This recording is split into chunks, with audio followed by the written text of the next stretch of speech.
When we first learn, right, we embark on a spiritual journey and we first learn about the concept of material, the concept of spiritual, we, at least subconsciously or even consciously, separate those two things.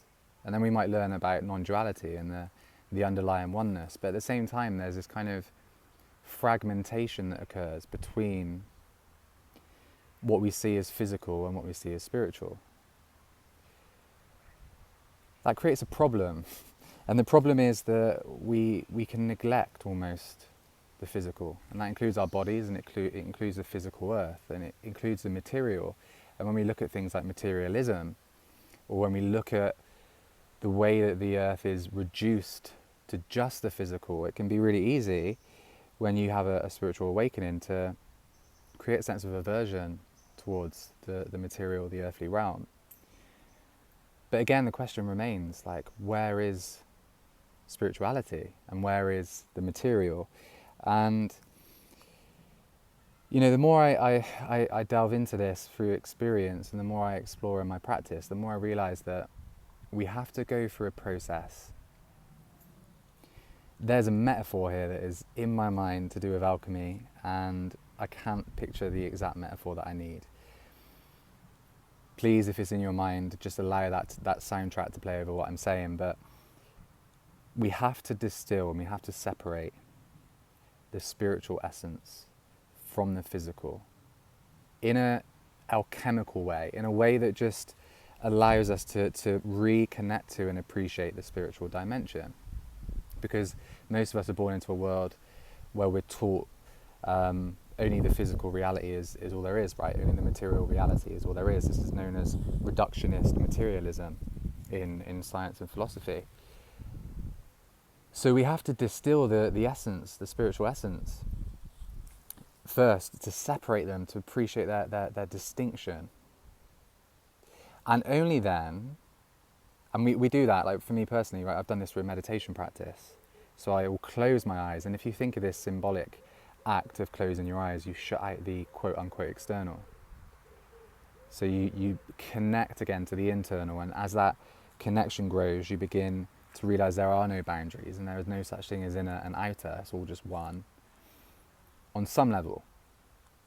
On another level, it's a truth that there is a separation, but ultimately it's all connected, right?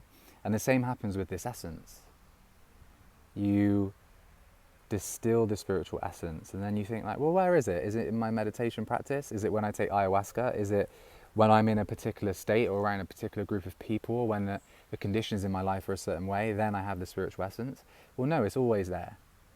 Pure consciousness, pure awareness, that spiritual essence is always there. The beauty, and this is something that I really want to convey, this is something that is really, really important to convey with the idea of re-enchantment, and what I believe we need, is not radical transcendence. I don't believe we need radical transcendence into the absolute. Some people do, and some people will wish for that. Others will look and seek transcendence as a way to avoid the issues of our culture, of our society that are growing and ever growing, and the pain of the earth and the climate and everything that's going on with humanity as well. But the point being, we have to meet these two together. We have to bring them back. And I say it's a metaphor and it's alchemical because we realize that in separating the essence, there's no separation, right? There's no, like, you separate the essence, but at the same time, you go through a process almost where you just focus on that essence, and then you learn to reintegrate and exalt it into the material. These are all fancy big words, and it can all sound a little bit abstract. When I get carried away, I get enthusiastic. But I hope that the message is clear in that I want you to question, like, where is your spirituality? Where is your spirit? Where is your soul? It might be that you've got an idea that it's somehow like in a certain part of your body, like in your heart or in your mind even, you know, like some kind of center. But ultimately, your spirit is in everything. Ultimately, your true essence is in everything, not just living things, but in trees, right? In plants, in the soil, in animals, in insects, in the sky, in the sun. Your essence is part of all of that. as is mine. It's the same, right? So I'd like you to ponder this. I would like you to look into this potential trap of seeking transcendence. Because what are you transcending, really? If we're transcending Mother Nature, I believe that we're actually assigning it, we're kind of labeling it or assigning it with a lack of value, a lack of spirituality. And then attempting to transcend. It's almost like we're creating our own concept that we're then transcending our concept.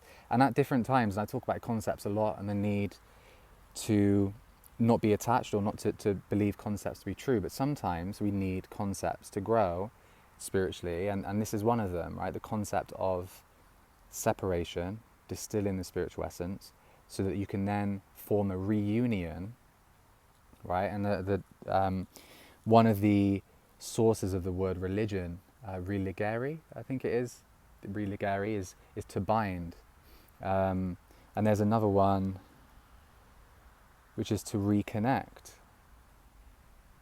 So it's almost like our mission isn't to reject the earthly. Our mission is to appreciate the divine that permeates the earthly, and to appreciate that they're not separate, that every single atom is filled with the divine, right? But that we kind of have to go through a necessary process of relinquishing our connection to the physical when there's an imbalance, and then working on our spiritual practice and connecting and familiarizing with the consciousness and the spiritual essence behind.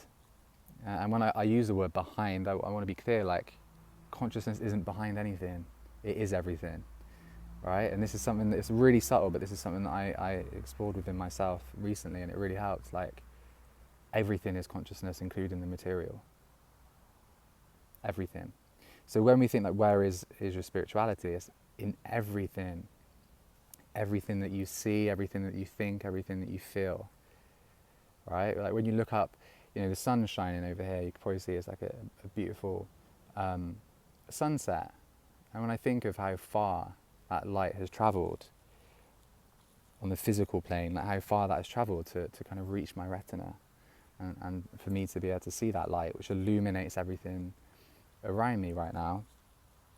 I'm going off on one a little bit, but basically there is no distance on a spiritual dimension. There is no distance. There's nowhere to go. There's nowhere to aspire to be. And I believe that maybe somewhere along the way, this idea of salvation and this idea of a place to go to away from the earth actually strips a lot of the magic and the meaning from the so-called earthly, because even the concept of earthly and spiritual is just a concept, and in reality they are both one and the same.